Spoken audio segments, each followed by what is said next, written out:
Tuhan. Mari Bapak Ibu umat Tuhan, kita siapkan hati kita pagi ini untuk perkataan Tuhan. Amin. Siapkan tanah hati yang baik, tanah hati yang berkualitas, yang akan menghasilkan buah kerajaan. Dijauhkan dari tanah hati pemberontak, yang suka berdalih, yang tidak taat. Dijauhkan dalam hidup kami ya Bapa. Tanah hati yang sombong, yang menganggap remeh firman Tuhan, dijauhkan dari hidup kami. Tapi Bapa, pagi ini berikan tanah hati yang menghormati Tuhan, menghormati perkataan-Mu ya Bapa, yang taat, yang mencintai Tuhan, yang suka merenungkan Taurat-Mu ya Bapa. Terima kasih Tuhan, terima kasih Roh Kudus, terima kasih Bapa.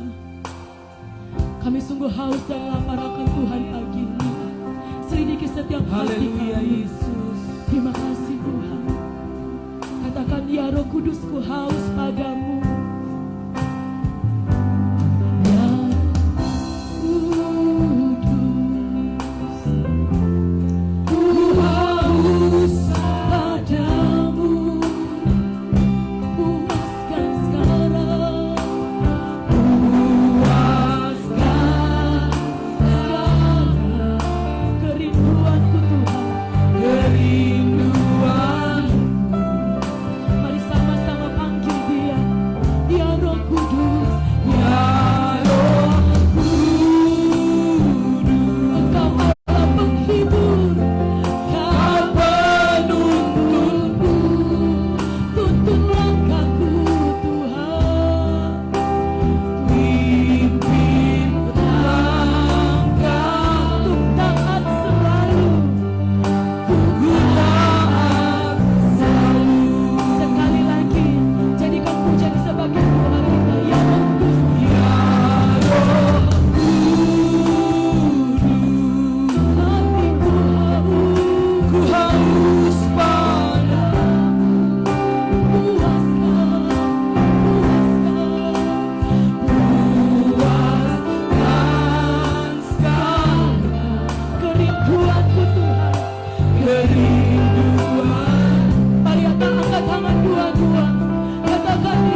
Segarkan setiap jiwa pagi ini.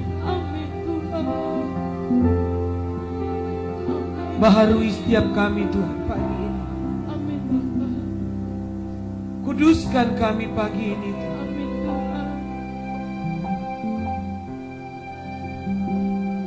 Rasakan hadirat Roh Kudus. Rasakan jamahan Tuhan pagi ini. Ibadah ini bukan untuk kita nyanyikan beberapa lagu lalu selesai, tapi kita mengalami perjumpaan dengan Tuhan.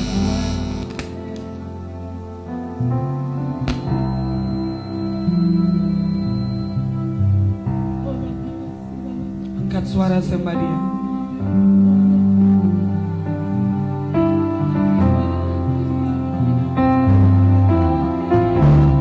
Kami ada di sini untuk menyembah Engkau. Mungkin dari tadi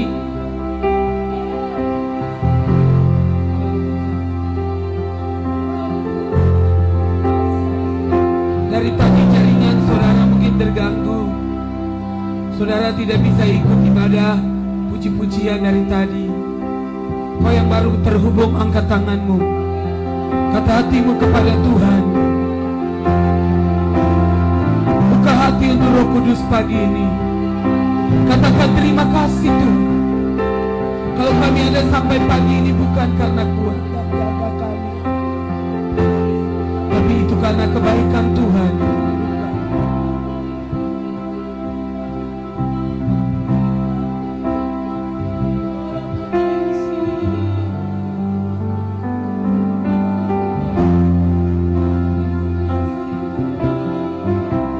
Mengalir Tuhan dalam hati kami pagi. Kuatkan yang lemah, hiburkan yang susah, sembuhkan yang sakit. Jamah Tuhan. Jangan saudara diam di rumah. Jamah Tuhan pagi ini.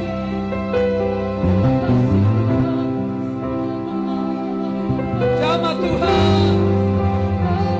Ini hidup kami Tuhan.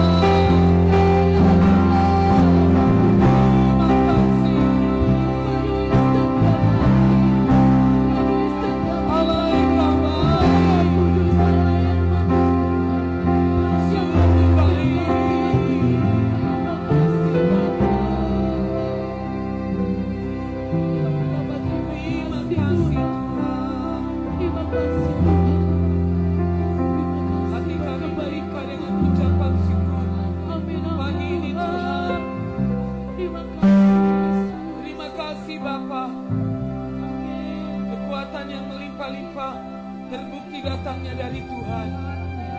Kami sanjung Engkau Tuhan. Amin Tuhan. Kami muliakan Engkau Bapa. Terima kasih Tuhan.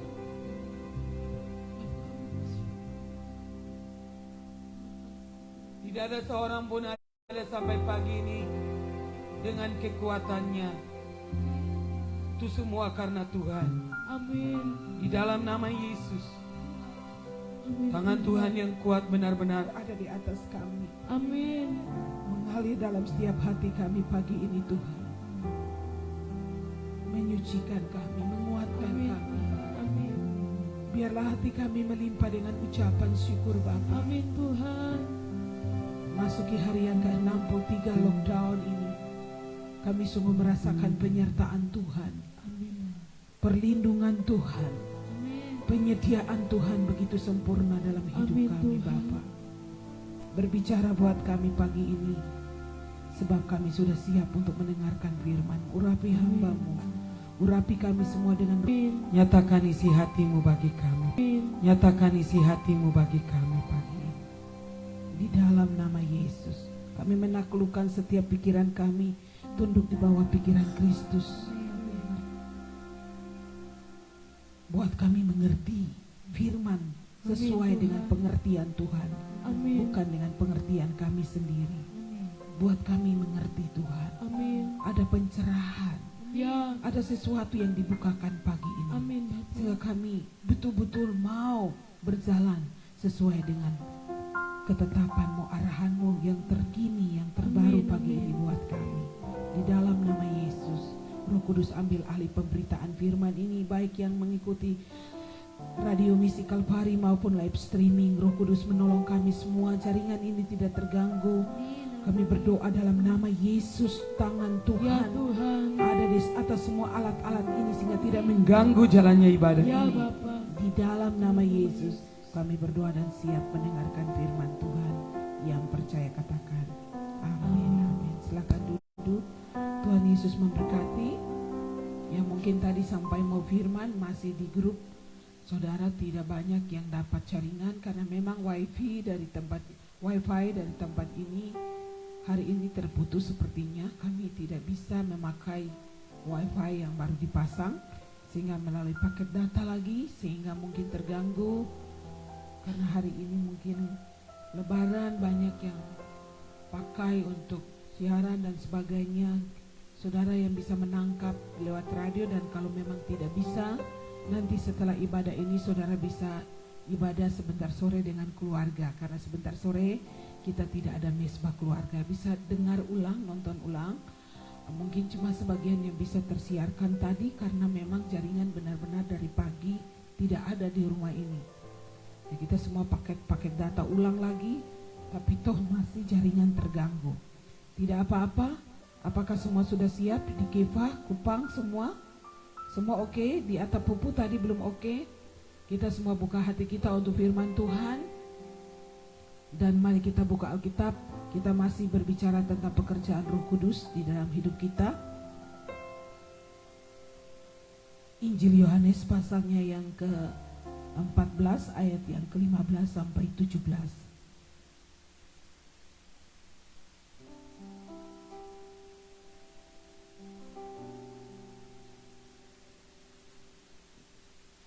Mari kita baca bersama-sama dengan bersuara Injil Yohanes pasal 14 ayat yang ke-15 sampai ayatnya yang ke-17. Demikian firman Tuhan.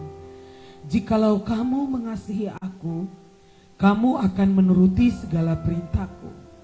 Aku akan meminta kepada Bapa dan Ia akan memberikan kepadamu seorang penolong yang lain, supaya Ia menyertai kamu selama-lamanya, yaitu Roh kebenaran. Dunia tidak dapat menerima Dia sebab dunia tidak melihat Dia dan tidak mengenal Dia, tetapi kamu mengenal Dia sebab Ia menyertai kamu dan akan diam di dalam kamu. Ayat ini tidak tahu untuk kesekian ratus atau ribu kali kita baca. Tapi pagi hari ini waktu saya berdoa secara pribadi, saya bilang, Tuhan, buat kami mengerti sesuatu pagi ini. Lalu saya baca ulang-ulang ayat ini dan Roh Kudus berkata bahwa setiap kali saudara atau umat Tuhan membaca Alkitab, mendengar kata penolong, langsung saudara selalu berasumsi bahwa penolong itu untuk menolong saudara dapat uang, kaya, dapat jabatan. itu bukan hal utama yang fungsinya. Penolong ini adalah roh kebenaran, akan menolong kita untuk hidup dalam kebenaran di dunia kerja kita. Itu yang utama.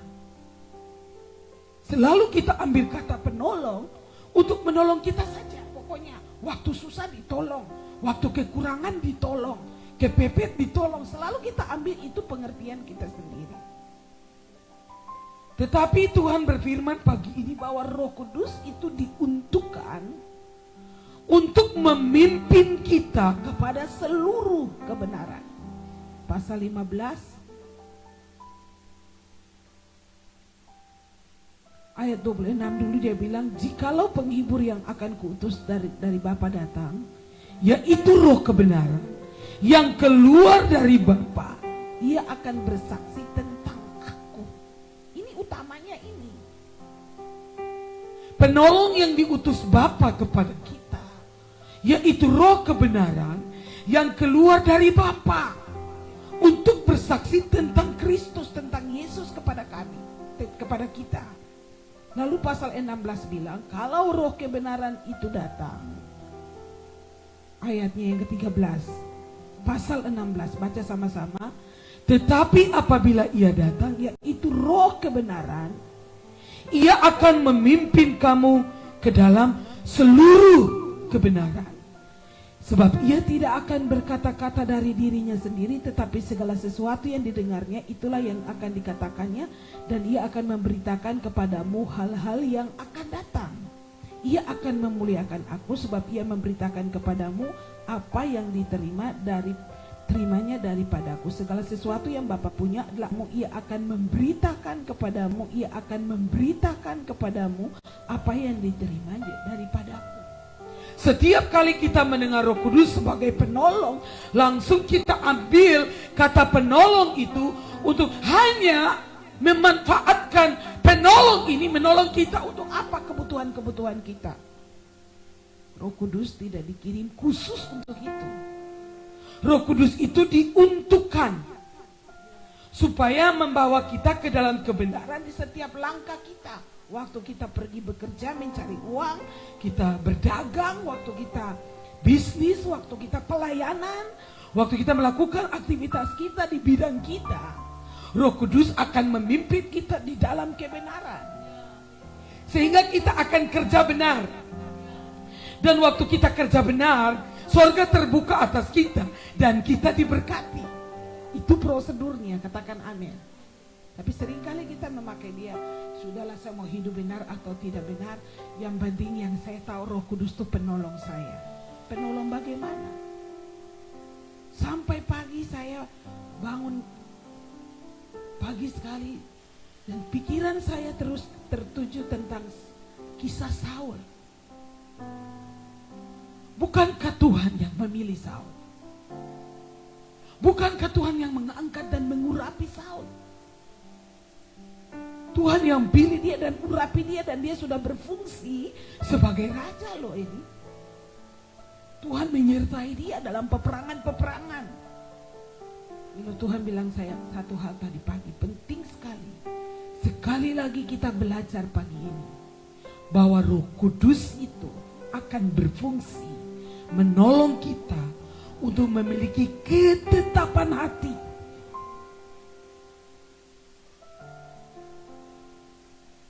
Untuk senantiasa mentaati Tuhan. Itu Roh Kudus itu diuntukkan untuk itu. Lalu saya berpikir tentang Saul tadi pagi. Tuhan bicara di Kisah Rasul pasal 13.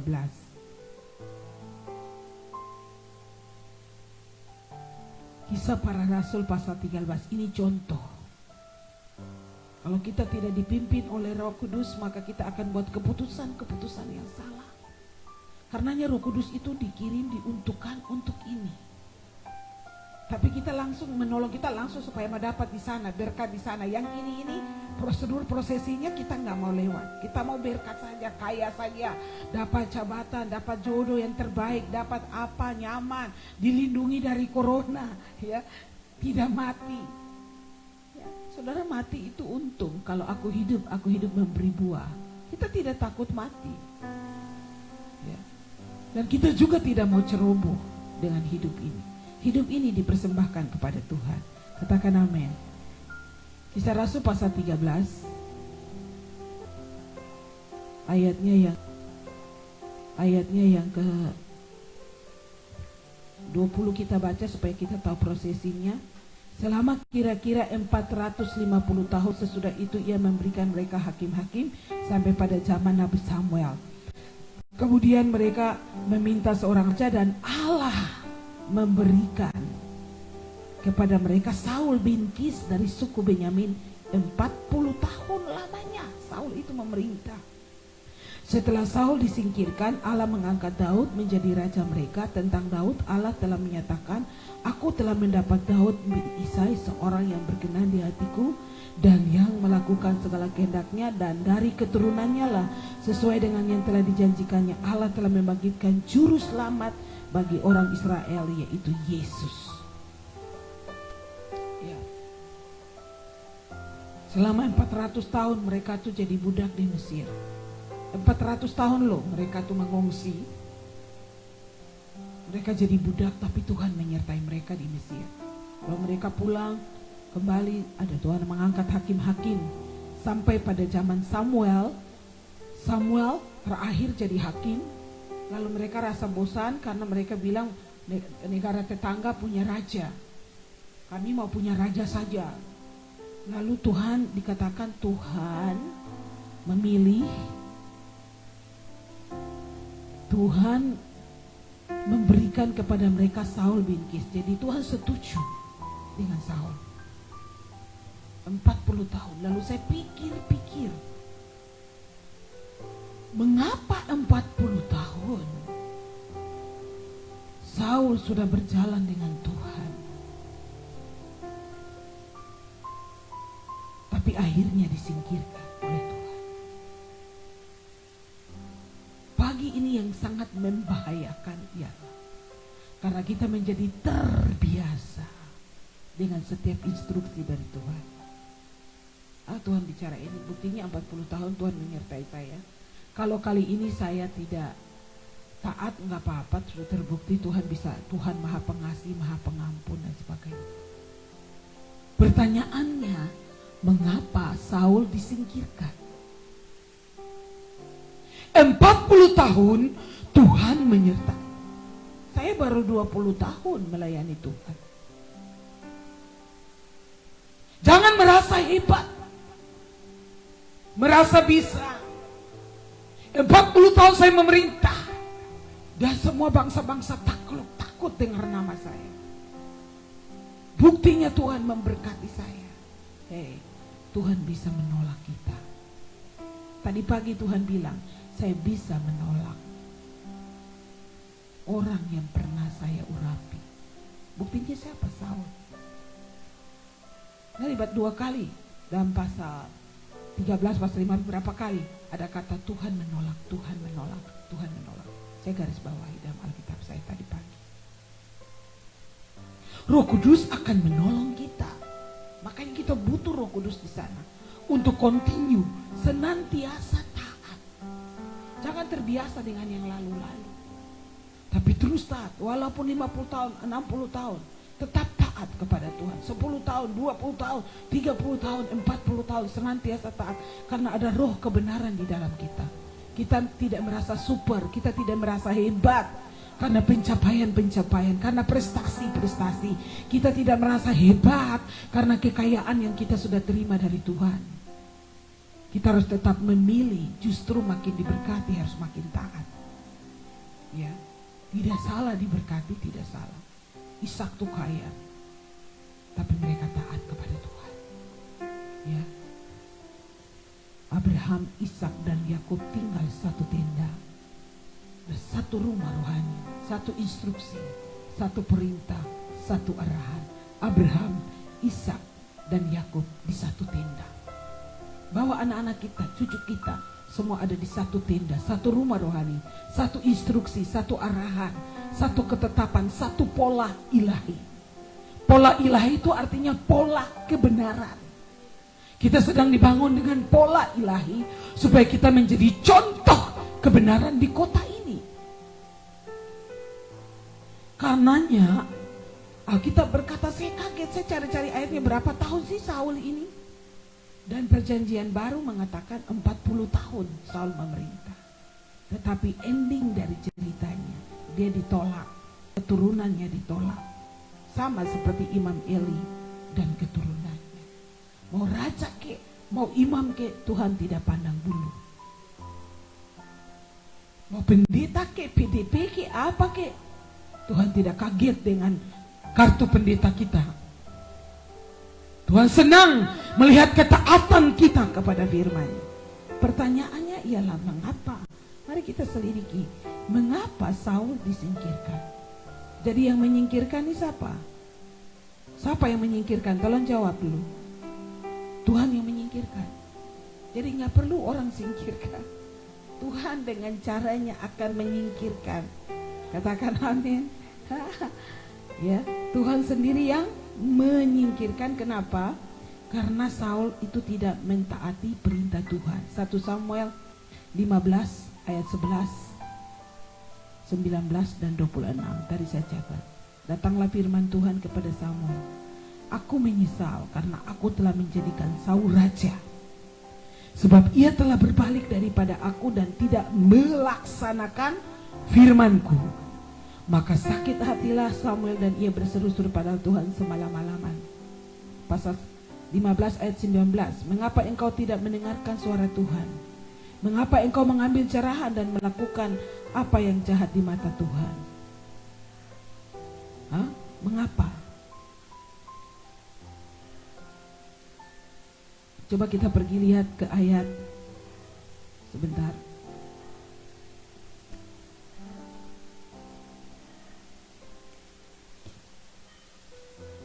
Mengapa kamu tidak mendengar suara Tuhan? Cek di dalam, tulis untuk saudara pagi ini.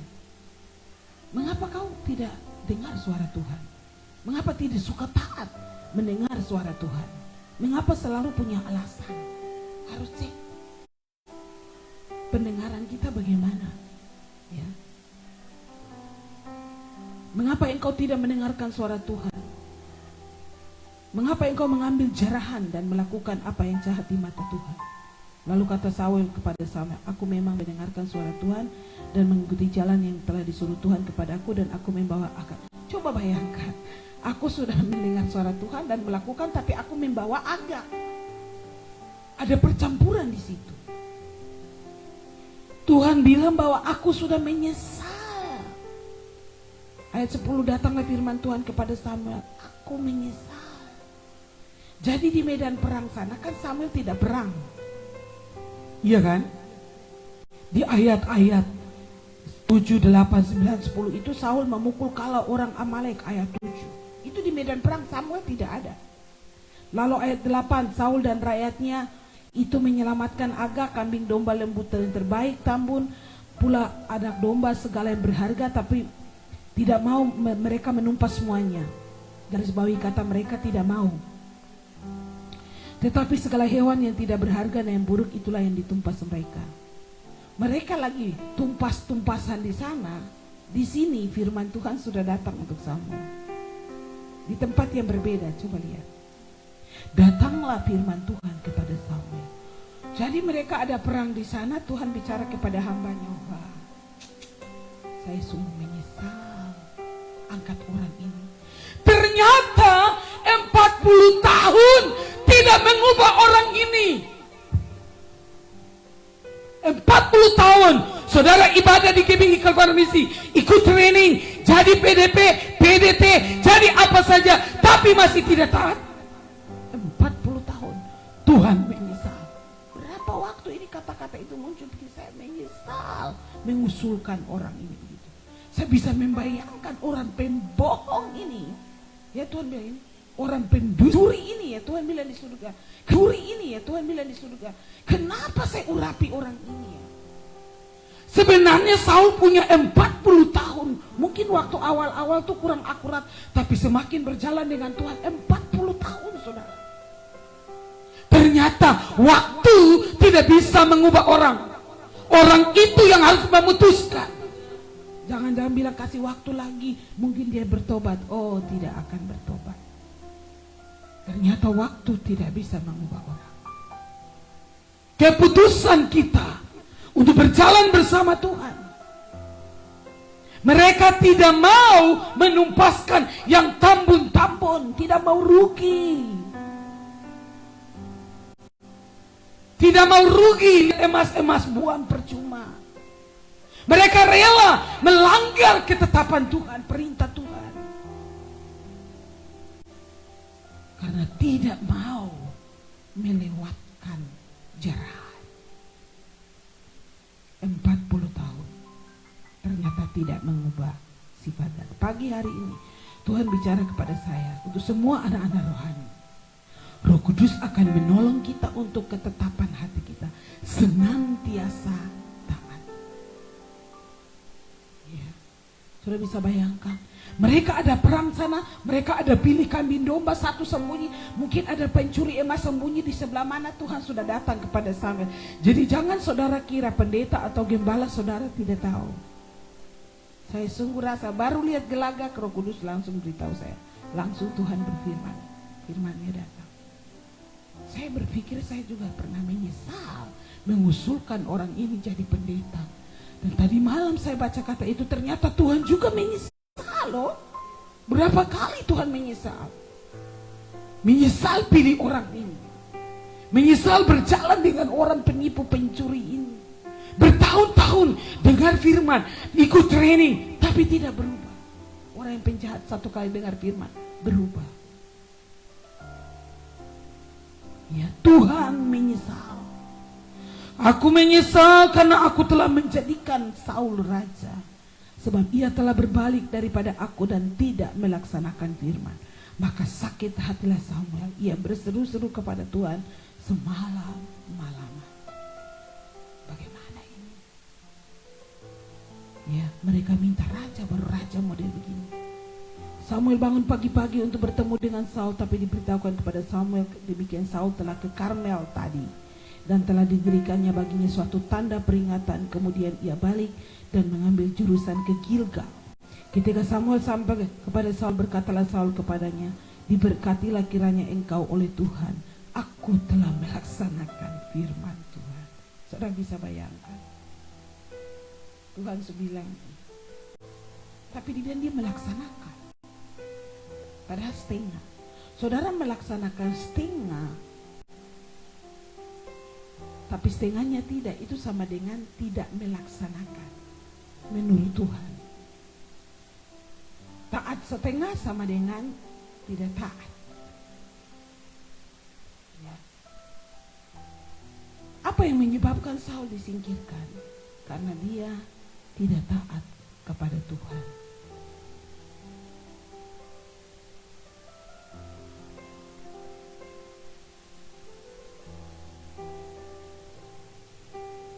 Dalam pasal 13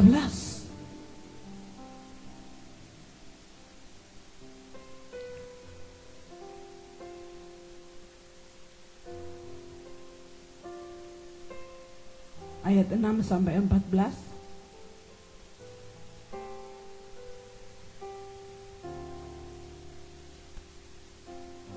Kita lihat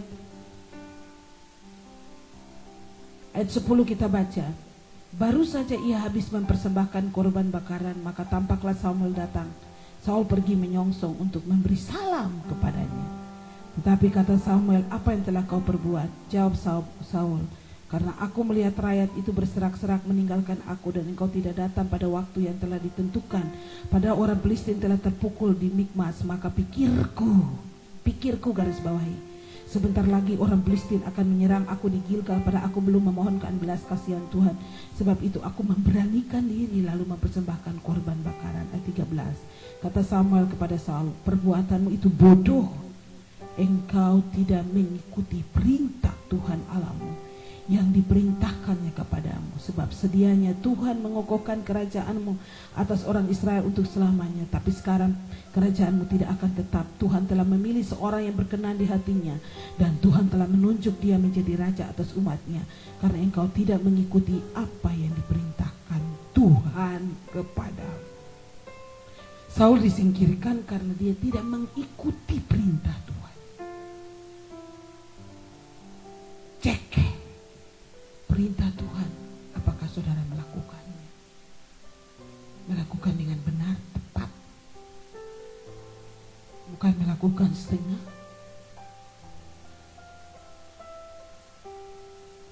Dia tidak melakukan. Dia dengar tapi tidak melakukan. Berapa banyak kali kita dengar dan tidak melakukan?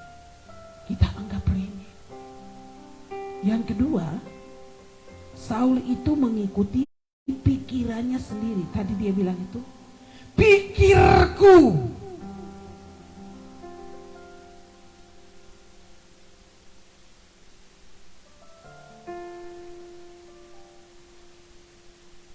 Firman Tuhan sudah jelas bahwa yang bakar korban bakaran sebelum pergi itu nabi, bukan dia.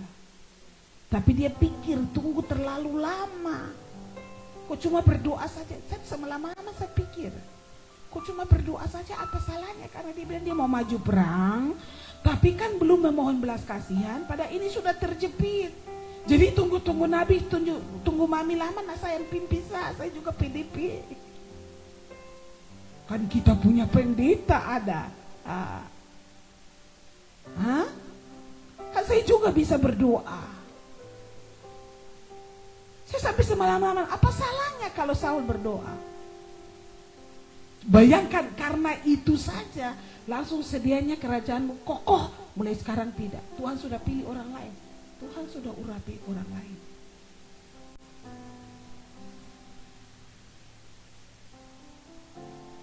Tuhan sudah mendapati dan menunjuk dia jadi raja atas umatnya. Karena engkau tidak mengikuti. Itulah sebabnya waktu Yesus naik ke sorga, dia tidak biarkan kita sendiri. Kalau kita berjalan dengan pikiran kita sendiri, kita memilih jalan kita sendiri, keputusan sendiri, hancurlah hidup kita. Maka diberikanlah penolong untuk kepentingan ini. Sehingga dalam perjalanan rohani kita, perjalanan iman kita dipimpin, dituntun, dikuasai, diarahkan oleh Roh Kudus untuk mengikuti perintah-perintah Tuhan. Tadi malam saya baru omong, di dalam perintah Tuhan firman itu dari sang raja, betul? Firman kerajaan itu datang dari sang raja. Di dalam perkataan sang raja itu ada kuasa, ada aturan-aturan dan pemerintahan. Itu terkandung semua. Waktu kita taat melakukannya, kita diberi kuasa. Sehingga perkataan Tuhan sekarang menjadi perkataan Samuel. Dan perkataan Samuel itu sampai kepada seluruh bangsa Israel. Seluruh bangsa dengar perkataannya. Bukan perkataan kata sambutan. Yang dimaksudkan perkataan Tuhan itu didengar pada masa Samuel. Tapi Saul memilih dengan pikirannya sendiri. Kan saudara pikir tuh, pikir-pikir lebih baik begini. Saudara pikir-pikir lebih baik. Harusnya pikirnya lebih baik tuh menurut firman apa, bukan menurut saudara. Itulah sebabnya kita diberikan Roh Kudus. Dikatakan dia akan mengingatkan kamu tentang segala sesuatu yang sudah diajarkan. Sehingga pada waktu kita pikir-pikir menurut kita dan itu tidak benar, Roh Kudus bilang, woi salah, kamu diajarkan di rumah rohani, diajarkan firman bukan begitu, bukan ini standarnya. Roh Kudus akan mengingatkan. Amin. Itu khotbah saya beberapa hari lalu. Dia mengingatkan segala sesuatu, mengajarkan kita tentang bahkan hal-hal yang akan datang, yang kita belum tahu dia akan ajarkan. Sehingga kepentingan Roh Kudus itu untuk itu, bukan untuk dapat uang, bukan untuk kepentingan kebutuhan sesaat, ya, untuk kita continue mengikuti Tuhan, kepepet, terjepit seperti Raja Saul. Kepepet, terjepit, malu atau apapun tidak akan membuat kita menginjak-injak firman. Katakan amin. Ya. Pikirku engkau tidak datang. Jadi saya memberanikan diri untuk mempersembahkan korban. Ya. Aku melihat rakyat sudah terserak-serak. Rakyat seperti ketinggal saya. Nanti kalau saya tidak berdoa, ini jemaat semua pergi ke tinggal saya nih. Apa yang mempengaruhi saudara? Tidak ada yang bisa mempengaruhi saya. Hanya Tuhan yang mempengaruhi saya. Dan saya tidak peduli saudara suka saya atau tidak. Firman-Nya harus dilaksanakan, dieksekusi. Karena orang yang melakukan firman, orang itu akan bisa sampai garis akhir.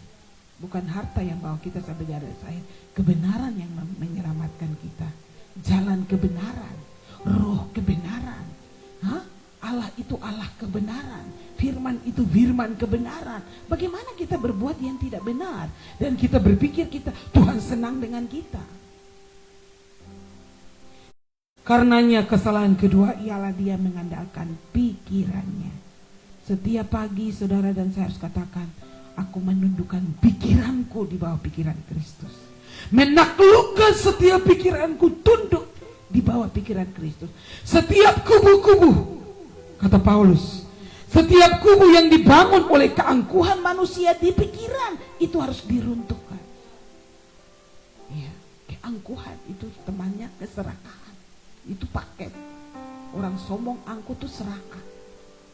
Ya, sehingga mereka tidak tunduk kepada firman. Sekarang saya tahu bahwa Tuhan berkata, Tuhan menolak orang-orang yang demikian.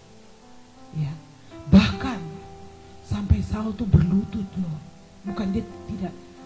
Ini Saul tuh menangis sampai berlutut loh. Ada orang tidak berlutut, sombong-sombong tertawa, padahal sudah berdosa lagi, dusta lagi. Ini Saul ini sudah berlutut loh, menangis loh. Kalau begitu saya sudah berdosa, ampuni saya. Tidak. Apa yang Tuhan sudah firmankan tidak bisa kembali. Wow.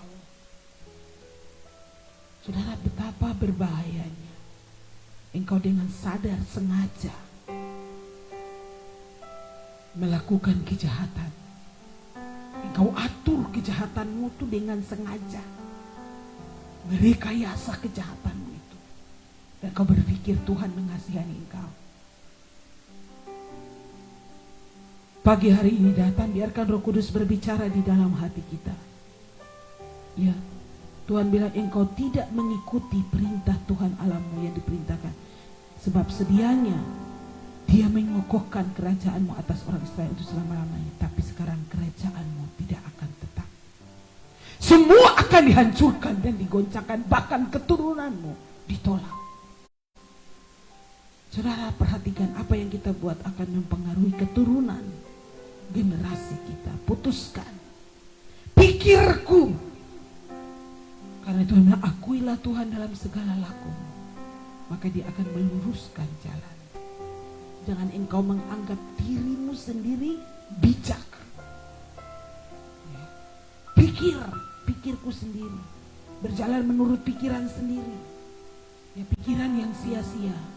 Saya pikir begini, kalau saya pikir-pikir sesuatu hal, lalu saya tanya Roh Kudus, kira-kira yang saya pikir ini, kebijakan ini akan saya buat ini, menurut Tuhan bagaimana?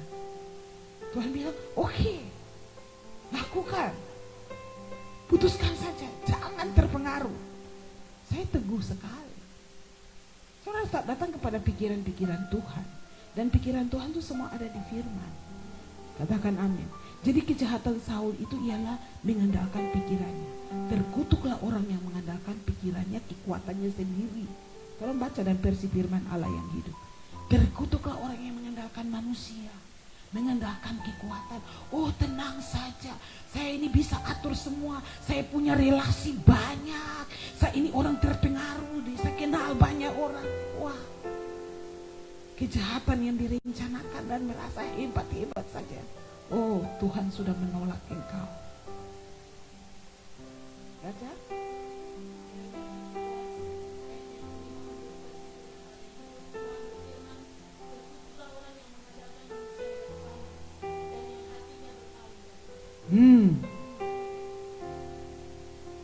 Tadi Tuhan berfirman kepada Samuel bahwa aku menyesal Karena Saul itu hatinya berbalik dari Tuhan. Kenapa? Waktu dia lihat barang-barang itu, hatinya berbalik. Padahal jelas-jelas perintahnya tumpas dan jangan ambil apa-apa, binatang, manusia, semua ditumpas, bakar habis dan pulang. Tapi bayangkan, dia ambil rajanya, domba-domba yang tambun. Hati-hati, makanya tadi malam saya bilang, untuk menjaga hati dengan segala kewaspadaan tuh harus menjaga mata, telinga, ya, dan apa yang kita rasakan di situasi ini, perasaan kita. Siapa yang kita dengar? Apa yang kita dengar? Lalu apa yang kita lihat? Lalu apa yang kita rasakan? Saudara lihat, waktu ada di medan peperangan kami menang. Saya sudah bantai semua binatang-binatang yang busuk, yang lemah-lemah, kurus-kurus, sudah bantai semua orang, ibu-ibu, bahkan semua anak kecil mereka bunuh. Tetapi waktu lihat barang-barang, hatinya berbalik. Persoalan hati lagi. Makanya Roh Kudus akan menolong kita untuk berketetapan hati. Tadi malam saya bilang ada 4 faktor untuk berketetapan hati. Faktor kedua nih, Roh Kudus. Roh Kudus menolong kita untuk berketetapan hati senantiasa taat. Sehingga dalam perjalanan kita, peperangan rohani kita, perjalanan rohani kita, hati kita tidak berbalik. Hanya karena melihat barang-barang berharga dan lembu-lembu yang tambun. Bila perlu dicatatkan saudara tuh, saudara gambar domba-domba dengan kalung-kalung gitu. Supaya matamu jangan, hatimu berbalik hanya karena lihat harta, barang-barang berharga. Katakan amin. Ternyata terkutuklah orang yang mengandalkan manusia yang fana, yang hatinya berbalik daripada Tuhan. Hatinya berbalik. Tuhan menilai bahwa Saul itu hatinya berbalik. Uji. Hari ini kita uji dalam situasi yang krisis ini. Saudara punya hati berbalik dari ketetapan Tuhan untuk kompromi. Ini kan lumayan, ini bisa dapat uang banyak. Ini lagi susah, lagi krisis lagi. Justru kita diuji itu di tengah krisis. Dan Roh Kudus diuntukkan di sini. Roh Kudus akan menolong kita teguh, kuat, tidak tergoyahkan, tidak bisa dibeli kebenaran ini. Mau raja kek, mau imam kek, mau siapa kak, tidak bisa. Ya. Tuhan bilang walaupun sudah 40 tahun Saul ini jadi raja dan dia berjalan dengan saya, tapi peristiwa ini dia sudah berbalik. Makanya kita harus memilih melakukan perintah-perintah Tuhan. Katakan amin. Ya. Yang berikut tadi dia mengikuti pikirannya sendiri. Yang ketiga saya catat di sini, Saul lebih takut dan mendengar rakyatnya daripada mendengar suara Tuhan. Dan pasal 15 1-15 ayat 24. 15 ayat 24, berkatalah Saul kepada Samuel, aku telah berdosa sebab telah kulangkahi titah Tuhan dan perkataanmu.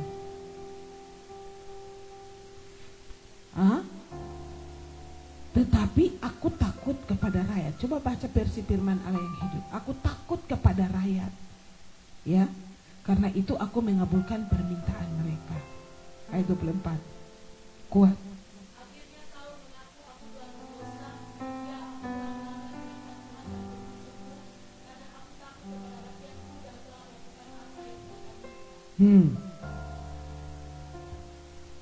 Lebih takut kepada rakyat.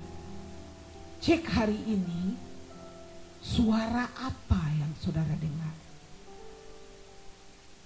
Suara rakyat itu bukan suara, belum tentu suara Tuhan. Jangan terpengaruh dengan kata-kata orang pandangan dunia ini. Ya, suara rakyat ini bukan suara Tuhan loh dalam kasus ini enggak. Mereka bilang tadi itu di ayat yang ke pasal 13 pasal itu ayat berapa tadi dibilang? Ayat 9, tapi Saul dan rakyat itu menyelamatkan agak kambing domba karena rakyat bilang ini bagus nih. Domba-domba tambun ini untuk persembahan. Lalu ini ada barang-barang berharga. Raja kita bunuh yang kurus-kurus, yang jelek-jelek saja. Ya.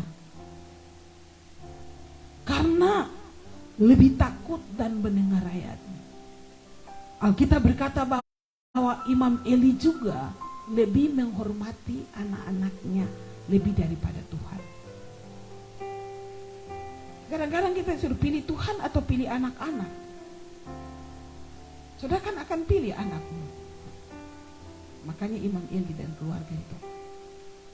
Kalau itu soal kebenaran, anak-anak harus tunduk kepada kebenaran. Tidak ada bilang bisa tidak. Saya tidak akan kompromi dengan Angel kalau dia melanggar kebenaran. Tidak akan pernah. Saya akan memilih Tuhan. Saya sudah bilang. Sudah ada Tuhan sebelum ada mereka. Kejahatan harus didisiplin. Karenanya sejak kecil kita mendidik mereka dalam takut akan Tuhan. Dan saya percaya kalau mereka bertumbuh dalam kebenaran, roh kebenaran ada mereka. Bukan lagi takut mami, tapi takut Tuhan. Karenanya sebagai orang tua, fokus utama kita ialah mendidik anak-anak kita. Fokus utama kita bukan cari uang. Hah?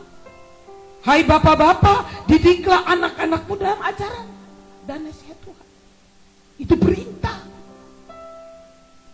Didik mereka sejak kecil. Disiplin mereka. Mereka tidak bisa kumpul kebo sesuka hati. Kita pergi ke kuliah mereka, tahu-tahu ada kumpul kebo dengan perempuan di sana, kita biasa-biasa saja. Tidak bisa. Peraturan tidak boleh. Saya sudah melihat beberapa orang menjadi biasa. Akhirnya pikir, oh mami juga tahu, mami diam-diam. Kali ini saya tidak akan kompromi dengan apapun. Karena sudah terbiasa dengan dosa-dosa kenajisan. Menganggap remeh firman. Lebih dengar suara anak. Lebih menghormati anak dari. Dan seisi rumah. Apa yang Tuhan firmankan terjadi atas Saul. Kamu lebih menghormati rakyat daripada Tuhan. Dan daripada perkataanmu, petunjukmu Samuel. Petunjuk Nabi. Tuhan juga bisa bicara langsung kepada saya. Saya juga punya pendeta ada. Hah? Saya juga sekarang sudah punya pendeta lain. Nabi lain. Jadi mereka bisa bicara. Selamat datang di dalam duniamu. Dunia ketidaktaatan selalu membawa kepada kebinasaan. Saya berdoa untuk semua anak-anak rohani. Engkau terkunci di dalam kebenaran. Tidak ada kata terjepit. Terdesak. Sebab pada waktu terdesak, terjepit sekalipun, Roh Kudus ada akan menolong kita. Dia diuntukkan untuk itu, menolong kita, membawa kita kepada seluruh kebenaran. Justru dalam lembah kekelaman ini kita sedang dilatih oleh Roh Kudus untuk bertahan. Saya bertahan 20 tahun, 22 tahun. Saya memulai gereja ini dengan Tuhan, bukan dengan saudara. Jangan bilang saudara satu-satunya pendukung utama saya. Hai gembala-gembala yang dibawa mami, saya berdoa matamu dicelikan. Tidak, yang mendukung utama saya itu Tuhan. Kalau Tuhan memberkatimu di rumah ini, sudah sepatutnya engkau membawa apa yang menjadi milik Tuhan. Karena di rumah ini engkau diberkati, bukan di tempat lain. Saudara harus jujur itu, amin. Karenanya saudara jangan, kalau hati sudah berbalik itu dengan pikiran sendiri, maka padang gurun sedang datang tadi. Yeremia 17. Hidupmu akan seperti padang gurun. Tidak akan ada damai. Saudara bisa lihat sampai Saul itu gila. Dan Daud masih menghibur-hibur dia lagi. Membuktikan bahwa waktu Tuhan meninggalkan Saul. Tadi malam saya bilang cuma 2. Kalau bukan Tuhan, setan akan datang. Waktu Tuhan meninggalkan Saul, roh Tuhan, maka yang datang adalah roh jahat dalam hidup. Ketidaktaatan selalu mengundang roh jahat. Itu sebabnya dalam ayat 22 dikatakan. Baca sama-sama pasal 15. Apakah Tuhan itu berkenan kepada korban bakaran dan korban sembelihan? Sama seperti kepada mendengarkan suara Tuhan. Sesungguhnya mendengarkan lebih baik daripada korban sembelihan. Memperhatikan lebih baik daripada lemak domba-domba jantan. Sebab pendurhakaan adalah sama seperti dosa bertenung. Dan kedegilan adalah sama seperti menyembah berhala dan terapin. Karena engkau telah menolak firman Tuhan, maka ia telah menolak engkau sebagai raja. Ayat 26 juga. Tetapi jawab Samuel kepada Saul, aku tidak akan kembali bersama engkau, sebab engkau telah menolak firman. Sebab itu Tuhan telah menolak engkau sebagai raja atas Israel. Roh Kudus diuntukkan untuk menolong kita untuk tetap continue dalam kebenaran. Kepepet tidak kepepet, krisis tidak krisis, corona ada atau tidak ada corona, atau ada yang lebih besar dari corona, kita tetap hidup dalam kebenaran. Katakan amin. Terancam Daniel di istana, ada instruksi tidak boleh doa, dia tetap berdoa.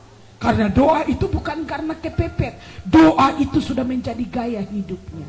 Setiap hari dia berdoa dan menghadap ke Yerusalem, karena dia ada di pembuangan.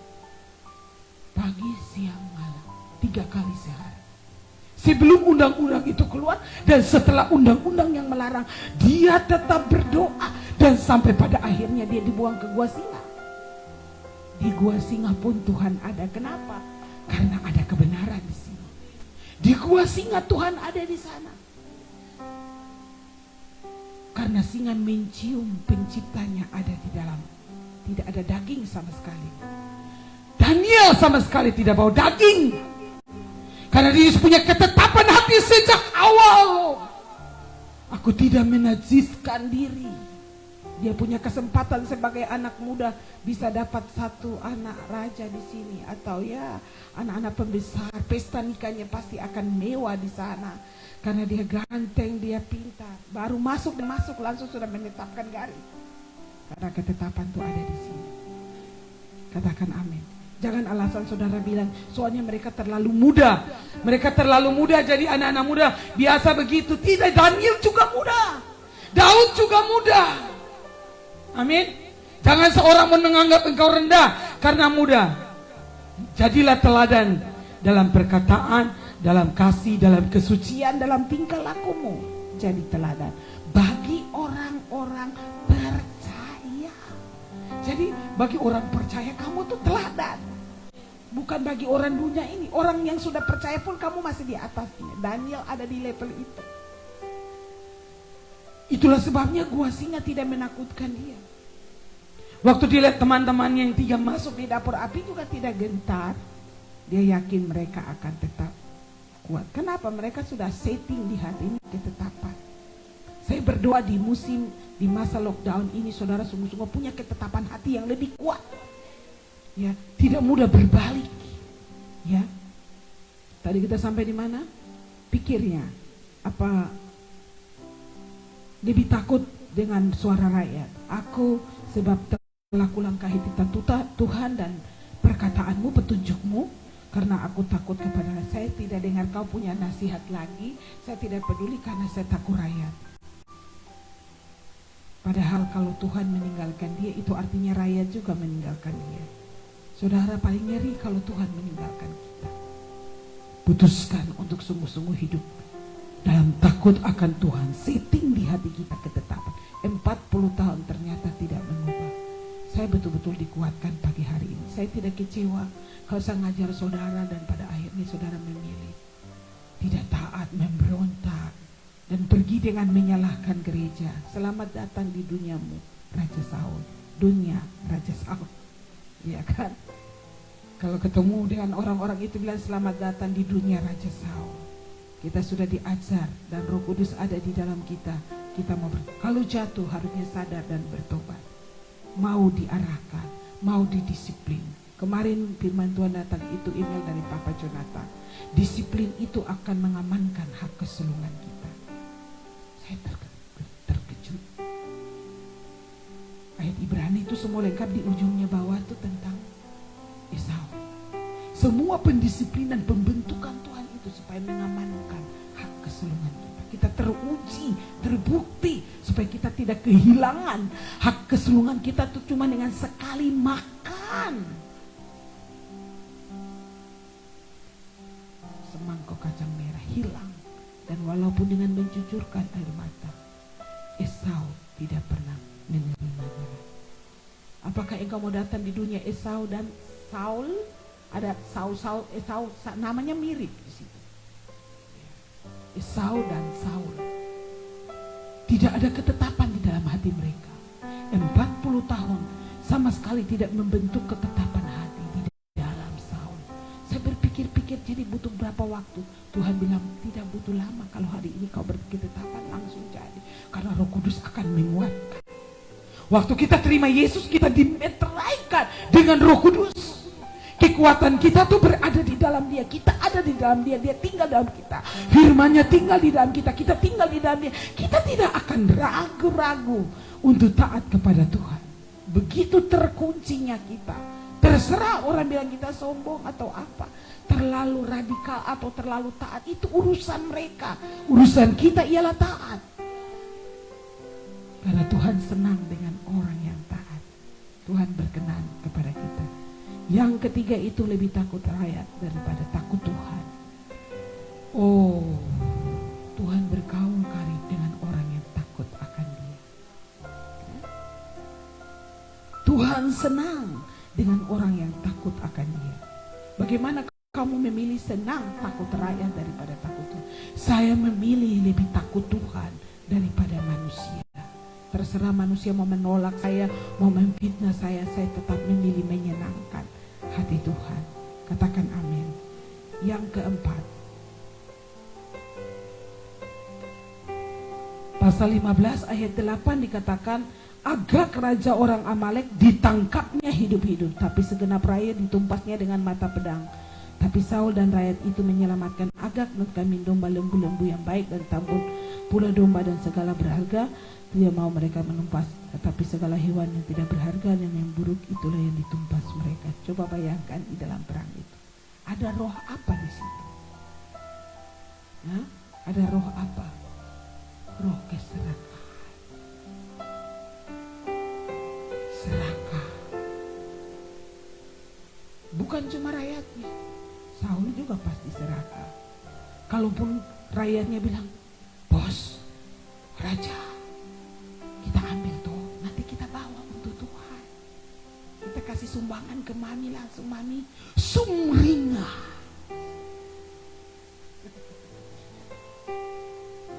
Kaget lihat sumbangannya. Nanti Tuhan senang lihat domba-domba gembuk ini. Tuhan tidak miskin ya. Tuhan tidak miskin. Tuhan ingin ketaatan. Waktu mereka masih rencana kayak begitu, Tuhan bilang dong mau persembahan itu untuk saya cium korban mereka. Saya menyesal. Hah? Mereka lagi rencana katanya bahwa ini persembahan. Tuhan di sorga bilang saya menyesal orang-orang ini begitu. Pergi, dan Samuel tidak bisa tidur semalam-malaman. Karena dia harus menyampaikan bahwa Tuhan sudah menolak engkau. Saudara pikir jadi hamba Tuhan mengatakan yang benar tuh gampang-gampang saja? Bergumul semalam-malaman untuk Samuel sakit hati. Kenapa kita sudah 40 tahun berjalan bersama, banyak mujizat terjadi, banyak pertolongan Tuhan dalam hidup kita. Bagaimana? Lihat dari keadaanmu masih nol. Coba lihat dari nol siapa kita. Makanya waktu Samuel datang dibilang, coba kamu lihat diri kamu. Kamu dari suku yang paling kecil. Kali ini ayat mana? Mami kemarin baca dapat ayat itu. Tapi Tuhan memilih kamu jadi raja. Ya. Kamu dari suku yang paling kecil. Coba baca. Mike. Sesudah itu berkatalah Samuel, bukankah engkau walaupun engkau kecil, pada pemandanganmu sendiri telah menjadi kepala atas suku-suku Israel? Dan bukankah Tuhan telah mengurapi engkau menjadi raja atas Israel? Iya. Mengapa ada ayat 17 di situ untuk mengingatkan masa lalunya? Karena kadang-kadang kita tuh lupa dari mana Tuhan angkat kita. Lihat yang sekarang langsung sombong. Ingat keadaan saudara dulu. Samuel bilang, siapa yang angkat kamu? Kamu di mata keluargamu tuh kamu tuh apa? Hah? Waktu dia masih mau berdebat untuk mempersembahkan korban, lalu berkata sama, sudahlah, nggak usah ngomong, kami sudah tahu. Aku akan memberitahu apa yang firman Tuhan kepadamu tadi malam. Dia masih bilang salum. Kayak mami kamu tadi malam bilang, Tuhan memberkati mami, orang tua rohani kami yang menjadi anugerah. Wah, omongnya tinggi-tinggi seperti pada ini penipu semua ini. Tuhan bilang, sudahlah, gak usah omong-omong begitu, saudara, gak usah puji-puji mami. Kalian taat saja, itu sudah menjadi kesenangan, kebahagiaan saya dan Pak sebagai orang tua. Kalian hidup benar, taat, semua berjalan ketaatan, itu tuh lebih berharga. Bahagia, mami tidur nyenyak sekali. Tapi kalau kalian tidak taat, ya sudah, gak usah ngomong-ngomong banyak, ya. Kamu bilang kami, aku sudah melaksanakan firman Tuhan ayat 13. Ya?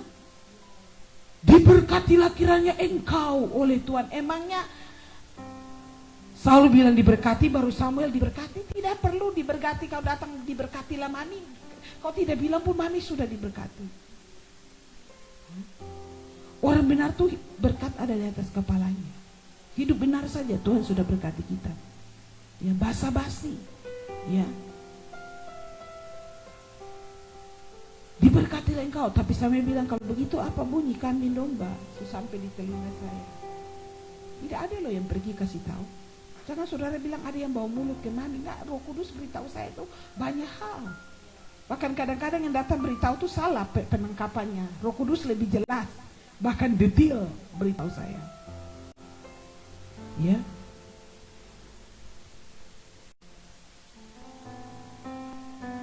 Saya datang untuk beritahukan firman. Bukankah engkau walaupun engkau kecil di pemandangan telah menjadi kepala? Tuhan selalu mengingatkan kita bahwa dari mana Tuhan mengangkat kita. Jangan ada yang menjadi sombong. Perhatikan dari awal sampai sekarang. Mengapa kamu bisa sampai sekarang? Kamu ada di mana? Siapa yang mengayomi? Siapa yang mendoakan? Siapa yang memberi arahan kepadamu sampai hari ini? Mengapa tiba-tiba rakyat karena serakannya mempengaruhi kamu, langsung kamu berbalik daripada Tuhan? Nah, kamu merasa jabatan ini punya kamu untuk mengamankan posisi dan jabatannya sebagai raja karena takut rakyat meninggalkan. Nanti pulang rakyat bilang, kita tuh mau ambil emas banyak sekali, gara-gara dia kita ini kehilangan berkat apa segala macam, lalu mereka tolak saya dan pemilihan nanti tidak pilih saya. Kan yang lantik kamu tuh Tuhan. Harusnya kamu taat kepada Tuhan. Yang panggil saya nih Tuhan. Jadi saya taat kepada Tuhan. Bukan manusia, bukan jemaat yang panggil saya. Katakan amin. Hah? Saudara juga yang panggil itu Tuhan. Apa saya panggil saudara? Saya tidak panggil Ibu Heni ini datang ke GBI. Tuhan yang bawa dia. Amin. Tuhan yang menggerakkan dia, memilih dia, menetapkan dia ada di sini. Ya. Ada orang datang di Microlate, saya ingat berapa puluh tahun lalu, mungkin berapa tahun lalu ya, iya belasan tahun lalu, dia datang dengan Microlate. Saya pikir jangan lupa kisah ini, ya. Dan bilang Tuhan yang suruh saya datang, beli nasi bungkus lagi. Setiap hari dengar khotbah dari perbatasan, tugas perbatasan. Bawa Microlate dan biasa saya minta dibaptis. Tuhan yang bawa saya di gereja ini. Saya sungguh diberkati dengan firman yang disampaikan Ibu Pendeta. Saya setiap hari ikut radio, saya setiap hari dengar firman dan Tuhan yang bawa. Amin. Apa Tuhan yang bawa Ibu Lara ke sini atau Mami? Tuhan. Kalau bukan Tuhan yang bawa dia di sini, mungkin dia sudah lenyap lama. Banyak kesusahan, penderitaan kita lewati, tapi karena Tuhan yang bawa kita, Tuhan yang pilih kita. Dengan tangannya dia selalu mengangkat kita kembali. Kalau kita sadar dan berbalik dari jalan-jalan kita yang jahat. Keserakahan itu tadi saya waktu menyembah Tuhan, saya ingat satu ayatnya di dalam tadi ayat 15, mereka tidak mau menumpas semuanya. Dan mereka tahu bahwa Tuhan melarang, jangan ambil jarahan ini, pergi dan tumpas semua, jangan ambil apa-apa, tapi mereka tidak mau. Artinya itu sadar. Di dalam Kolose pasal 3 dikatakan ayat 5 sampai 10. Karena itu matikanlah dalam dirimu segala sesuatu yang duniawi, percabulan, kenajisan, hawa nafsu, nafsu jahat, dan juga keserakahan yang sama dengan penyembahan berhala. Tadi malam dalam MK saya bilang penyembahan berhala Itu keserakahan tuh masuk sama dengan memberhalakan harta, memberhalakan barang-barang berharga. Ya, coba baca ya nanti dengan versi firman Allah yang hidup. Kolose pasal 3 ayat 5. Kolose pasal 3 ayat 5, karena itu buanglah segala hal yang duniawi dan penuh dosa, matikanlah segala keinginan jahat yang tersembunyi di dalam diri saudara. Janganlah melakukan dosa percabulan, kecemaran, hawa nafsu, dan keinginan-keinginan yang memalukan. Janganlah memuja barang-barang yang mewah dalam hidup ini, karena itu berarti penyembahan berhala. Memuja barang-barang yang mewah, berharga. Tadi di dalam kitab Samuel itu mereka tidak mau meninggalkan barang-barang berharga itu. Jadi mereka merampasnya, mencaranya, lalu sembunyi. Saudara, memuja barang-barang berharga itu sudah berhala. Semua itu mendatangkan murka Allah, betul. Dalam Kolose dikatakan semua itu mendatangkan murka Allah, dan dalam kurung disebut atas orang-orang durhaka. Di dalam kitab 1 Samuel tadi ayat 23 dikatakan tidak mendengarkan suara Tuhan,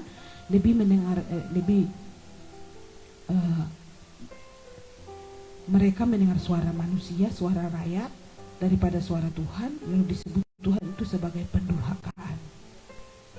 Maka Tuhan sesungguhnya mendengarkan lebih baik daripada korban sembelihan, memperhatikan lebih baik daripada lemak domba jantan. Perhatikan firman, tadi malam Mami bilang, perhatikan firman itu waktu datang kepada kita, dan pegang firman itu. Bilang pegang, saya pegang firman ini. Tuhan suruh saya begini, saya begini saja. Walaupun karena itu saya rela berkorban, bayar harga. Karena pendurhakaan adalah sama dengan dosa bertenung, dan kedekilan adalah seperti menyembah Allah. Karena engkau telah firman Tuhan, maka ia telah menolak engkau sebagai raja. Kita memilih untuk taat kepada Tuhan. Katakan amin. Buang, dikatakan dalam kitab Kolose tadi itu, buang semua keserakahan, semua keinginan untuk apa tadi, memiliki atau memberhalakan barang-barang berharga. Ya, nah, itu sama dengan penyembahan berhala, mendatangkan murka. Dahulu juga kamu melakukan hal-hal itu ketika kamu hidup di dalamnya. Alkitab berkata, tapi sekarang buang, artinya tinggalkan marah, geram, kejahatan, fitnah, kata-kata kotor. Nah, jangan lagi kamu saling mendustai, karena kamu telah menanggalkan manusia lama serta kelakuannya, dan telah mengenakan manusia baru yang terus-menerus diperbaharui untuk memperoleh pengetahuan yang benar menurut gambarkan. Sekarang kita harus buang, lalu kita mengenakan manusia baru yang terus-menerus dibaharui. Tuhan menyingkirkan Saul, dan dikatakan karena Tuhan telah mendapati Daud, seorang yang berkenan di hatinya. Dengan cepat saya akan bilang Daud. Hal pertama tentang Daud, memiliki ketetapan hati untuk melakukan kehendak Tuhan. Kedua, Daud memiliki frekuensi dan keselarasan dengan Tuhan, sehingga dia mengerti isi hati Tuhan. Bahkan dia bisa tahu isi hati Tuhan, ingin punya rumah di bumi sebelum Tuhan memberitahukannya. Jadi Daud memiliki frekuensi kebenaran. Daud bisa tahu isi hati Tuhan karena dia menyiapkan dirinya. Katakan menyiapkan dirinya. Dia dilatih di padang Betlehem. Banyak mazmur itu dia tulis di padang Betlehem. Ya, Tuhan adalah gembalaku. Takkan itu bukan duduk nongkrong-nongkrong di pinggir jalan lalu ayat itu keluar. Enggak. Itu masa-masa di mana dia mengalami benar-benar Tuhan itu menjadi gembala dia. Dia sendiri di padang. Ya, bahagia mazmur yang dia tulis itu lewat ujian. Maka sekalipun lembah kekelaman, aku tidak takut bahaya. Malam-malam singa-singa dan beruang datang. Dia dilatih oleh Tuhan dan dia tersedia di sana. Dia tidak protes ke bapaknya, saya nggak mau aja gak ini domba 3 ekor, 4 ekor setiap hari taruhan nyawa saya. Binatang-binatang bos, bapak aja yang pergi jaga. Saya juga masih kecil, ya baik saya tinggal di rumah bantu mama pikul air misalnya. Kan kakak-kakak lagi pergi perang. Dia tidak protes, kenapa? Karena dia menyiapkan diri dia kepada Tuhan. Dia orang yang terbuka kepada Tuhan. Sehingga Tuhan betul-betul menemukan seorang yang berkenan di hatinya. Ya, Daud menyelaraskan dirinya dengan jalan-jalan Tuhan, dengan standarnya Tuhan. Nah, kalau kita memiliki frekuensinya yang sama dengan Tuhan, maka kita akan mengetahui apa yang ada di dalam hati Tuhan. Katakan amin. Karena itu ketetapan hati untuk mentaati Tuhan harus dibangun, dilatih dalam hidup kita tuh mulai dari sekarang. Bukan nanti, tunggulah kalau saya sudah tua, ada orang bilang kan belum pensiun. Kalau sudah tua baru saya mulai serius menyembah Tuhan. Tahu-tahu belum pensiun juga mati. Kita tidak tahu kita matinya besok atau habis pensiun juga kita tidak tahu. Jadi untuk menyelaraskan diri itu sekarang. Bukan tunggu nanti sudah tua baru kita cari Tuhan sungguh-sungguh. Sekarang ini kita masih muda, jadi kita puas-puaskan dulu, nanti rugi ya pendeta. Kalau kita tidak ikut dunia ini, kita tidak rasa nanti kita rugi ya ibu. Kalau rugi itu ya selamat datang di dunia sawit.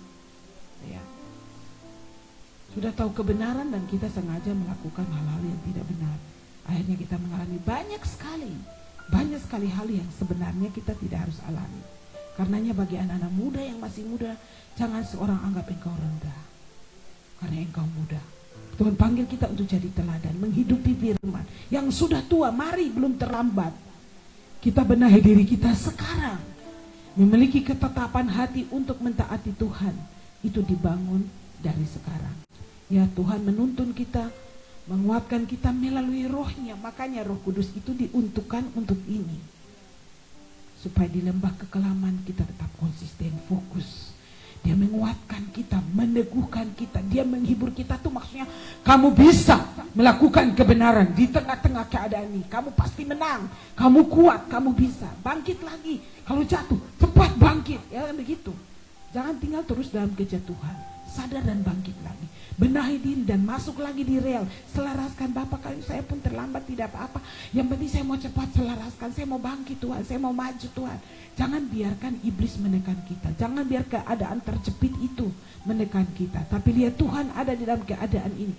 Sebenarnya kalau Saul itu menanti Samuel, tidak begini ceritanya. Jadi dalam hal ini saya belajar bahwa kita harus sabar. Ya. Saul itu terburu-buru. Keinginan pikirku, kalau tidak doa ini nanti Tuhan tidak tolong. Nabi belum datang. Semua rakyat sudah bubar. Bagaimana peperangan ini? Ya. Jadi harus kita tuh sabar melihat, menunggu Tuhan, menunggu waktu Tuhan dalam hidup kita. Katakan amin. Jangan ada satu kecurigaan sama Tuhan. Macam Tuhan ini sudah meninggalkan saya kah? Begitu. Saudara jadi curiga Tuhan. Ini Tuhan tidak ada, lihat musuh sudah datang sampai begini. Lihat corona sudah menyebar sampai kayak begini. Ya kita doa-doa 63 hari malah tambah lagi, malah berita-beritanya menakutkan. Gak apa-apa kalau memang itu harus kita hadapi. Memang kita sudah minta begini. Tapi Tuhan dalam rencananya mungkin lain, kita juga tidak tahu. Ya, kita bersyukur saja bahwa Tuhan tetap ada dalam keadaan ini. Dia turut bekerja untuk mendatangkan kebaikan. Tapi kita juga harus betul-betul jaga kesehatan kita, jaga protokol COVID-19 ini. Jangan saudara bilang, oh kita sudah berdoa 63 hari, terserah saya mau pergi Kupang dulu, saya bosan, saya ada mau berjalan di mall, makan sama.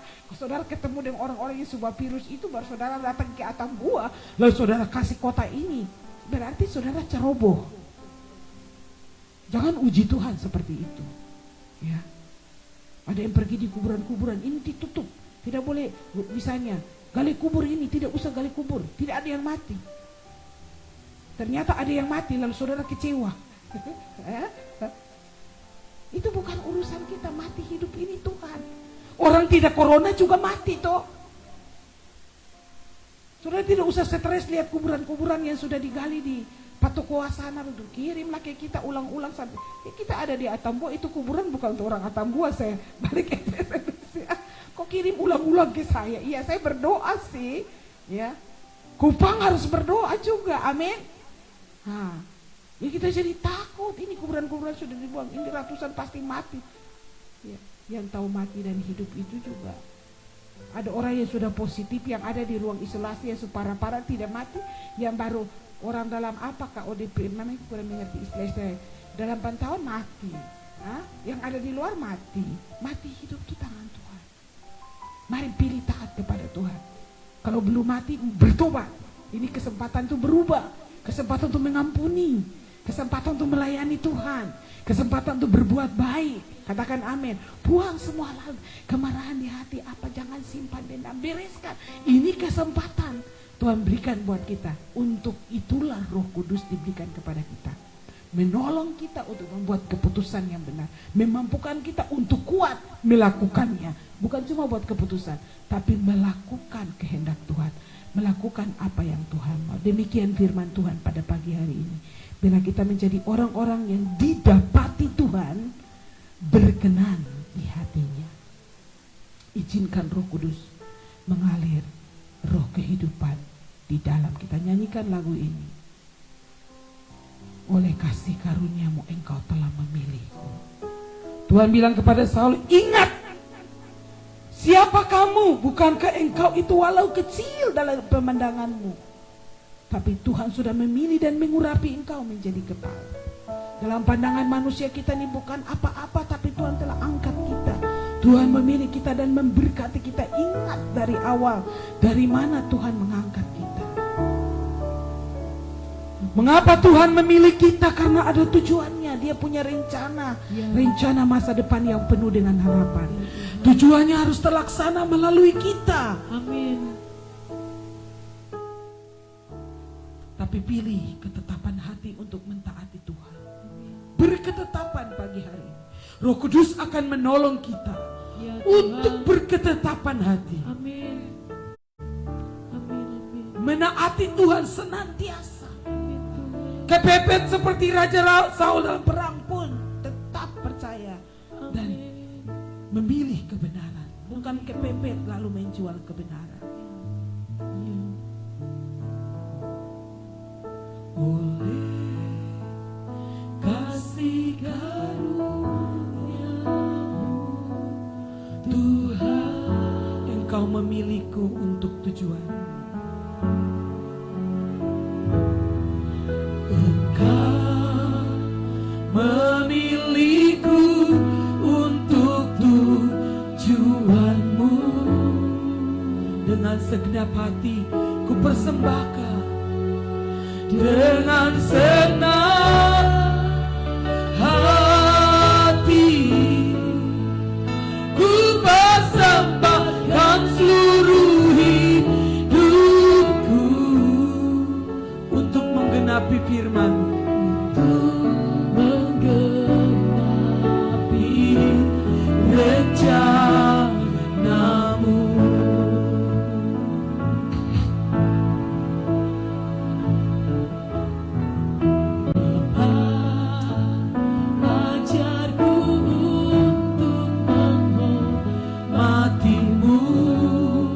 Lebih dari semua ukuran yang ada, lebih dari semua ukuran yang ada, darah-Mu berkuasa menghancurkan semua kedagingan.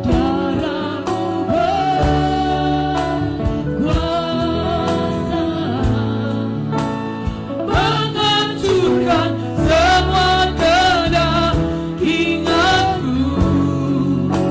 hidup dalam roh dan kebenaran.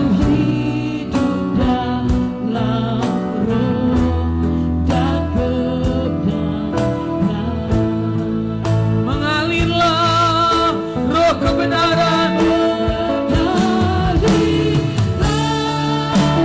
roh kebenaran, memberi hikmat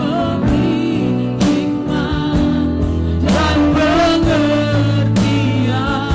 Penuhiku roh kebenaran, penuhiku roh kebenaran, menuntunku berkenan di hati-Mu, berkenan di hati-Mu.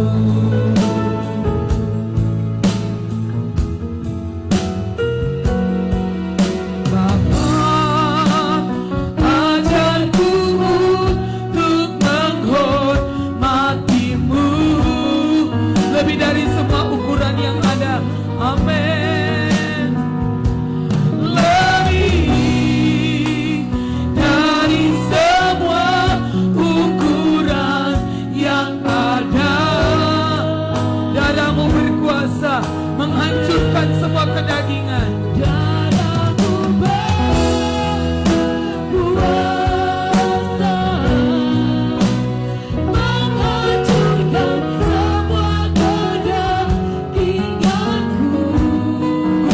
dalam roh dan kebenaran.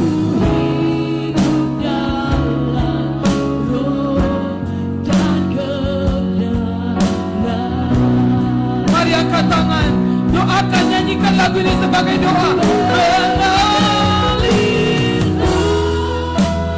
roh kebenaran, memberi hikmat dan pengertian.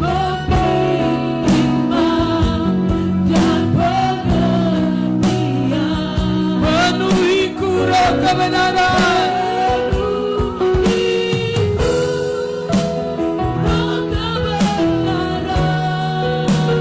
menuntunku, berkenan di hatimu Tuhan, berkenan di hatimu. Sekali lagi, mengalirlah roh kebenaran. Mengalir roh kebenaran, memberi hikmat dan pengertian. Penuhiku,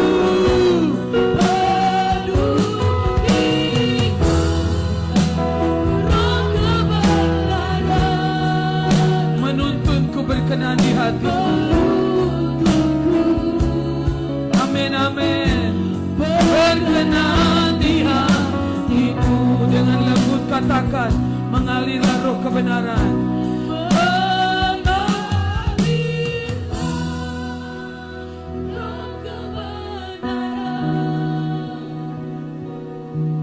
Memberi hikmat dan pengertian.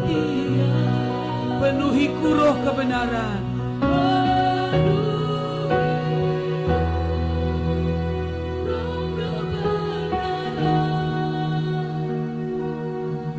Menuntunku, berkenan di hatimu, berkenan di hati. Sekali lagi, semua angkat tangan dua-dua, mengalirlah roh kebenaran. Mengalir roh kebenaran, memberi hikmat, memberi hikmat dan pengertian. Penuhiku roh kebenaran. Penuhiku roh kebenaran, menuntunku, berkenan, menuntunku, berkenan di hatiku. Menuntunku, menyenangkan, menuntunku, menyenangkan hatimu Tuhan, menyenangkan hatimu. Amin Tuhan. Haleluya. Lembutkan hati kami Tuhan. Kami tidak membiarkan kondisi keadaan menekan kami, tapi semua situasi ini melatih manusia roh kami, iman kami, keteguhan dan ketetapan hati kami untuk tetap percaya Tuhan di tengah-tengah keadaan ini. Mari semua angkat hati pada Tuhan. Angkat tanganku, katakan, Tuhan, pegang tanganku Tuhan, teguhkan dan kuatkan aku. Roh Kudus mengalir, mengalir,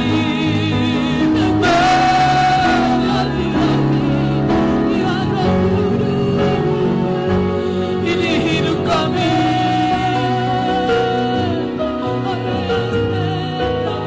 Selidiki kami, murnikan kami Tuhan, kuatkan kami Tuhan, di tengah-tengah kekelaman, di tengah-tengah kegelapan menutupi bangsa-bangsa, terang Tuhan bersinar.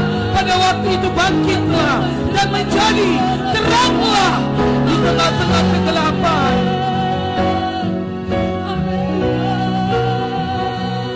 Pada waktu ini kami akan bangkit dan berfungsi menjadi terang. Terima kasih Tuhan. Haleluya.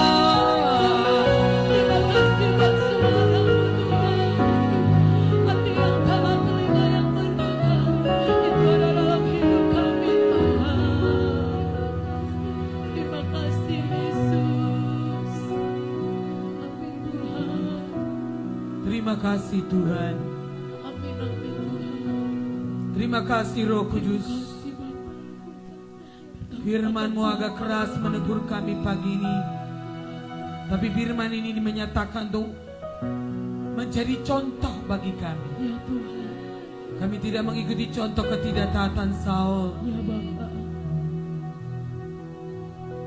Terima kasih. Kami latih pendengaran hati kami, Amin. mata kami. Itu hanya tertuju kepada Tuhan, kepada suara Tuhan. Di tengah-tengah situasi pandemik ini, kami tetap percaya Tuhan ada. Roh Kudus ada. Menghibur dan menguatkan kami, menolong kami untuk bertindak dan membuat keputusan-keputusan benar, meneguhkan hati kami.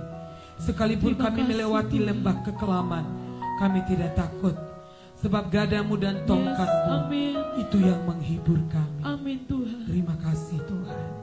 Berkati pemerintah bangsa kami, Amin. berkati negara kami ini Tuhan, dari Sabah sampai Merauke, Amin Tuhan. dari Pulau Myanmar sampai Pulau Rote. Amin. Bapakku berdoa pagi ini menjelang Siang ini, kesadaran di setiap hati Amin.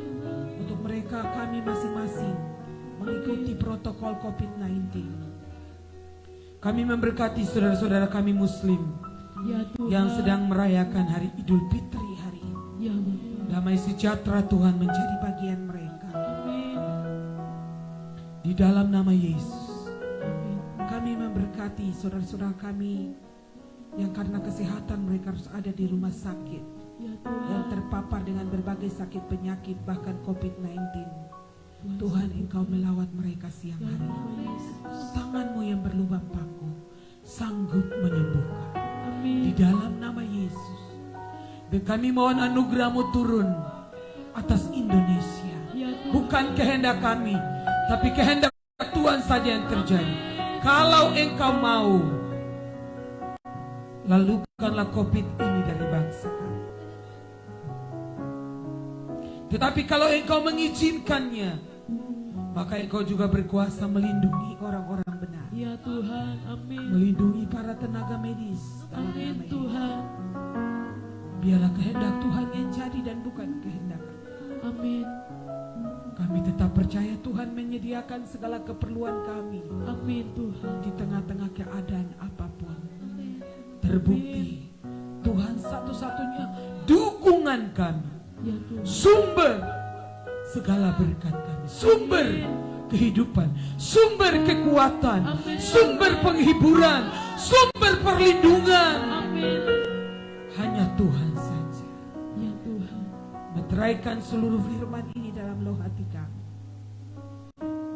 kami menjalani Satu minggu ke depan ini dengan kekuatan dari Tuhan. Ya Bapa. Dan percaya kami akan melihat mujizat demi mujizat Amin. Amin. terjadi dalam rumah tangga kami, dalam hidup pribadi kami. Saudara yang sakit, angkat tangan, terima kesembuhan dengan iman. Katakan, saya terima. Saya Saya terima. percaya Saya Tuhan percaya. menyembuhkan, Tuhan menguatkan, menyembuhkan, Tuhan menghibur Tuhan dan memegang saya dan memegang saya di hari-hari ini. di hari-hari ini. Terima kasih Tuhan. Terima kasih Tuhan. Orang-orang tua kami di usia yang lanjut, kami berdoa Engkau menolong dan memberkati mereka. Amin. Kami memberkati Gubernur NTT dan semua kepemimpinan di NTT. Hikmat Allah turun atas mereka. Amin. Semua bupati Di provinsi kami Ya memberkati Tuhan. Bupati Willy, Wakil Bupati Pak Ose dalam nama Ya Yesus, Tuhan, dan semua dalam nama kepemimpinan di kabupaten ini. Tangan Tuhan Amin. ada di atas hamba-hambamu. Amin. Hikmat Allah, kekuatan Allah Amin. untuk menjalankan setiap Tugas mereka untuk kesejahteraan rakyat banyak. Amin. Di dalam nama Yesus, Tuhan, Engkau melihat kami semua dengan segala kebutuhan, semua yang mendengar radio dan semua yang mengikuti lewat live streaming. Tuhan menolong Engkau dan memberkati Amin. Engkau. Tangan Tuhan yang kuat akan menopang dan mengangkat kita. Ya, amin. Teguh, buat ketetapan hati pada pagi ini untuk tetap berjalan dalam kebenaran. Amin Tuhan. Jemaat, angkat tanganmu, arahkan hatimu kepada Allah. Kita akan terima segala berkatnya mengakhiri ibadah ini. Kasih yang sempurna dari Allah Bapa kita, anugerah keselamatan, damai sejahtera, sukacita penuh dari Tuhan kita Yesus Kristus, persekutuan pengurapan kekuatan kuasa, hikmat, keberanian, pengertian dari Roh Kudus tinggal dan diam di dalam kita, bersama-sama kita, mulai siang hari ini sampai Maranatha Tuhan Yesus datang kembali menjemput kita gerejanya. Berkat ini kami terima dengan iman dalam nama Yesus yang percaya, katakan amin. Tuhan memberkati bagi umat Gereja Betel Indonesia dan semua anak rohani. Kita masih puasa sampai tanggal 29 ya, dan kita tetap ibadah mesbah keluarga. Kita terus buka hati untuk Roh Kudus bekerja dalam hati kita. Dan setiap sore jam 6 kita ada di Mesbah Keluarga melalui Radio Misi Kalvari 106.5 FM dan akun Facebook David Agustinus dan akun Facebook Wilma Mega Sila. Saya harapkan supaya saudara-saudara anak-anak rohani bisa buat nonton bareng sehingga keluarga teman-teman kita juga bisa mendengarkan firman Tuhan. Kiranya Tuhan memberkati kita, tetap jaga jarak, jaga kesehatan. Ya. Kalau keluar harus pakai masker dan sarung tangan. Dan atas nama keluarga dan seluruh keluarga besar GBI Kalvari Misi, dari dasar hati kami yang terdalam, kami menyampaikan selamat merayakan Hari Raya Idul Fitri bagi semua saudara, rekan, kerabat, handai tolan kami, semua pendengar radio dan semua yang mengikuti lewat teman Facebook, yang umat Muslim, selamat merayakan Hari Idul Fitri. Mohon maaf lahir dan batin. Tuhan menyertai kita, melindungi dan memberkati kita semua. Salam, Tuhan memberkati.